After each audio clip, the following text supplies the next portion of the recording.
আসসালামু আলাইকুম এভরিওয়ান, সবাইকে শুভ বিকাল। সবাই কেমন আছেন? আশা করি ভালো আছেন, আমিও ভালো আছি।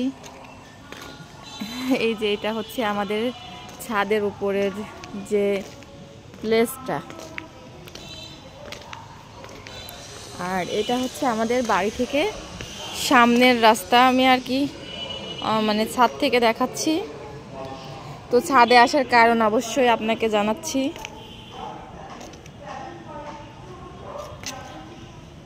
আজকে হচ্ছে আলুর চিপস দিয়েছিলাম রোদে শুকাইতে।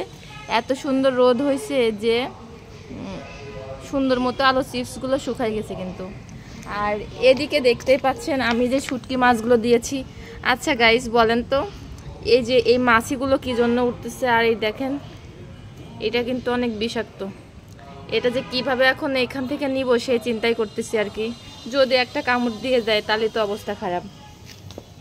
পুঁটি মাছের শুটকিগুলো মাশাল্লাহ শুকায় গেছে একেবারে।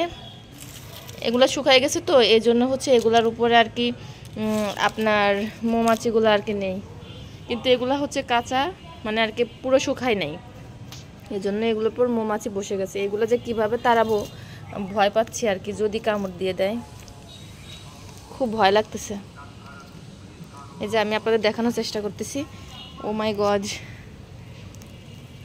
কি একটা অবস্থা! ওই দেখেন অবস্থা, কি ওরা উঠতেছে।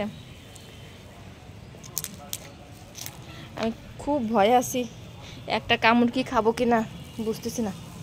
অনেকগুলো আটকে গেছে এর মধ্যে, এই যে। আর এগুলাতে একটাও নেই। ওই যে বললাম না গাইস যে শুকাই গেছে, এই জন্য এগুলাতে মৌমাছি আর কি নেই। আমার ভয় করতেছে প্রচন্ড।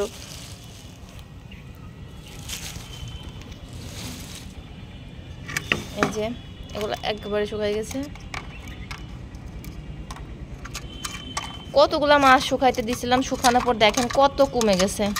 এটাই মনে হয় শুকানোর পরে অনেক কমে যায়। আর আলু চিপসগুলো মাশাল্লাহ একটা রোদে অনেকটা শুকাই গেছে, দেখছেন।